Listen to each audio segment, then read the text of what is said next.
Yes, people, what's going on? Welcome back to United View. Welcome to another Flex's View, man. I had to drop in with this Flex's View because the big news earlier today, Liam Delap, Sky Carve Solico breaking this news earlier, that Ipswich Town's Liam Delap would like to go to Man United. He has chosen Man United, and that is regardless of whether we win the Europa League or not. And that is basically contrary to the reports from Ben Jacobs, when he was basically saying that he wants to see what's what. And Ben Jacobs did retweet his stance on this, basically echoing the same thing. And this is what tends to happen when these big money deals are on the verge of happening, when players want to be moving to different places, to different clubs.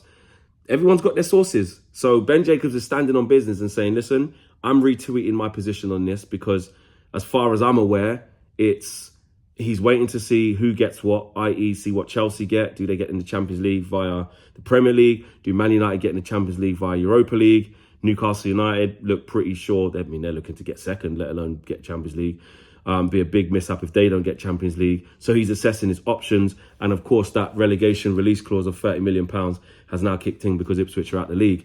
So Ben Jacobs is saying that. But the bigger news is that Carve Solico of Sky Sports is putting his head above the pulpit and saying that Man United are very close for Liam Delap. He's chosen Manchester United. He believes that they are a very, very big club, which obviously is true.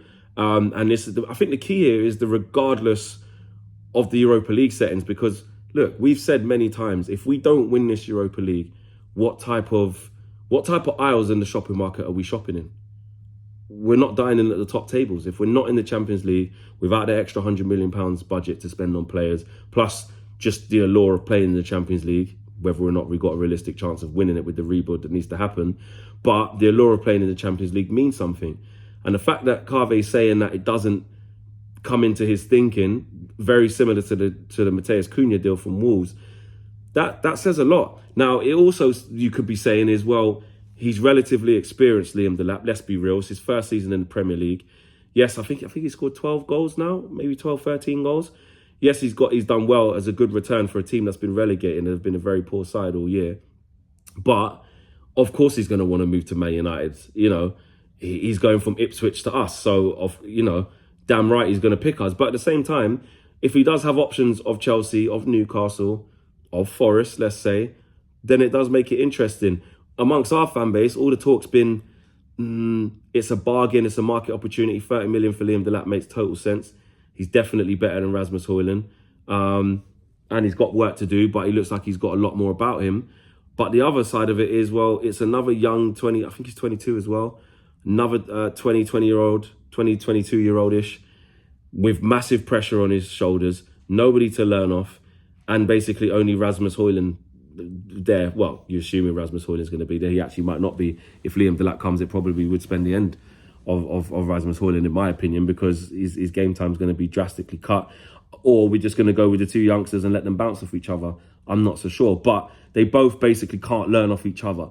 I wanted us to get an experienced striker this season. And I thought that with the Champions League money, should we beat Spurs, which I think we will in the final, that would then put us into an area of play where we can look at Victor Gyökeres, where we could look at Victor Osimhen, when we can enter the chat for Benjamin Sesko. I'm not saying we pole position to get these guys, because if it's Arsenal, Liverpool, all these types of teams that are in for them over us, then we ain't really probably going to get them players. But just by winning the Champions League and getting the 100 mil, it's a chance. It's a chance to do it. So, I don't know, man. The Liam Delap thing, I've kind of gone back and forth on this one, to be fair. True Flex fashion. I'm on the fence because he is an upgrade on Rasmus Højlund, but is he the answer? Do you know what I mean? I don't know if he's the answer.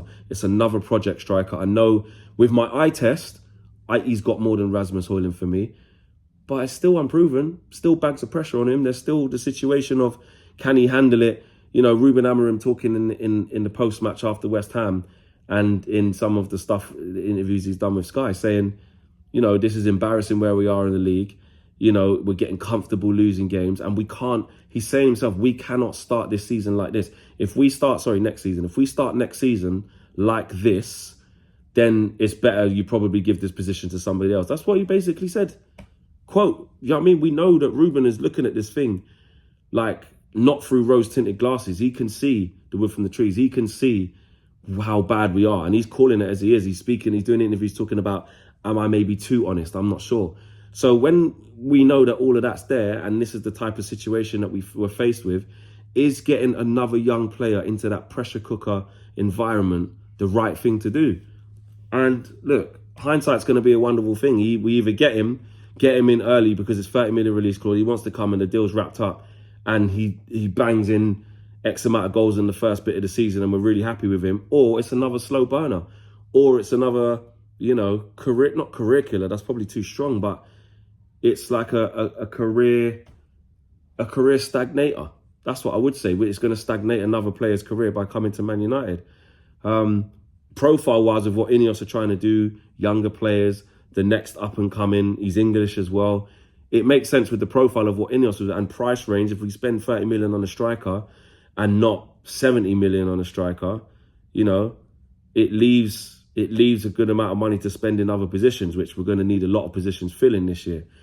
But I don't know. I just think that the biggest thing for me is the fact that Carve is going so strong in it. I know at Sky, it's got to go through a lot of heads. It's got to go through a lot of emails and a lot of paper chains for them to go public. And that involves, running it by the club, checking in to make sure that this information is there or thereabout. Obviously, it doesn't mean 100% Liam Delap, done deal, here we go. I'm not saying that. But for it to be, pushed by Carve so strongly with those words, it means something. It means something. It means that at this current moment, that's potentially what it's looking like. Do you know what I mean? That's potentially what it's looking like. So, I saw some stuff about Mateus Cunha as well, that deal is looking to get wrapped up. Personal terms are really close. That's looking like a 62.5 million deal with 5 million in add-ons, which would allow us to basically pay in installments that release clause, because obviously Wolves are going to want most of that up front. But there's a little bit of flexibility if we offer to pay them 5 million more with the add-ons and performance-related bonuses, but can stretch out the payments. Because listen, man, we're on buy now, pay later settings. I know a lot of transfers are like that, but we got to be careful with our money. Like you lot say, we're on Klarna settings, mate. That's what we are. Littlewood's catalogue, very catalogue. That's what Man United got to do. You see the situation with I saw that Ruben has to pay for his coaching staff and physios to go to Bilbao for their families and that. Like, what? 30 of them. Like, it's just crazy. We're stripping out fruit from the canteen. Apparently, if we win the Europa League, we ain't having any parade or nothing. He's going to have a barbecue. So Jim's going to have a barbecue, mate, to cut the costs down. So it's a tight budget in Man United. And that's why I think they'll be bang up for trying to get Liam Delap in. Let's watch to see how this one plays out. Do I think this deal will happen?